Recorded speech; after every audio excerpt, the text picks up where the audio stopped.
Hey everyone, just wanted to jump on a live here today because I was thinking about something that comes up all the time when I'm talking to manufacturers: turnover. And usually, when somebody brings up turnover, they say it like it's a problem. You know, our turnover is too high, or we can't keep people, or people don't stay. Obviously, there's probably truth to that. But I started wondering if turnover is actually the problem or if it's just the symptom. Because think about it for just a second. When turnover is high, what do we usually do? We immediately start talking about recruiting, right? Right? We need more applicants. We need more recruiters. We need more job ads. Throw money at them. We need more leads.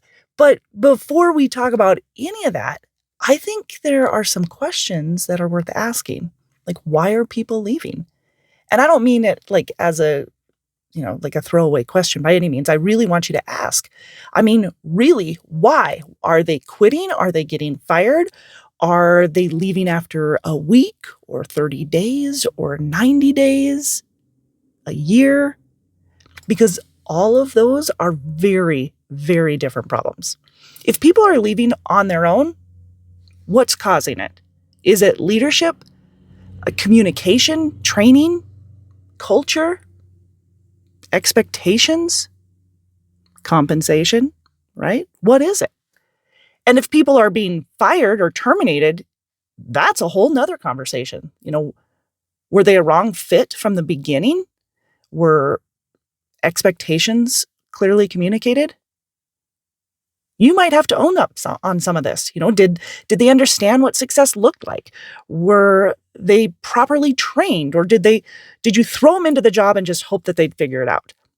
These questions matter because if you're constantly replacing employees, eventually we have to ask whether we're attracting the wrong people or creating an environment where the right people aren't going to stay.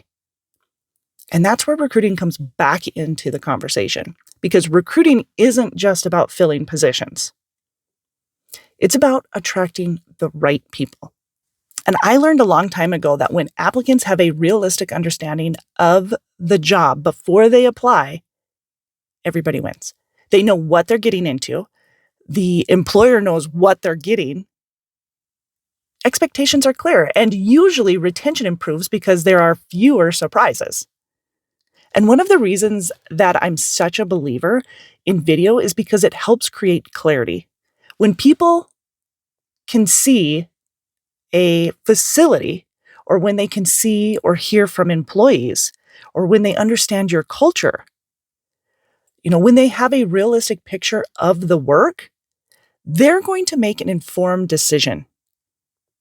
Some people will decide if it's not for them, and that is okay. That's good.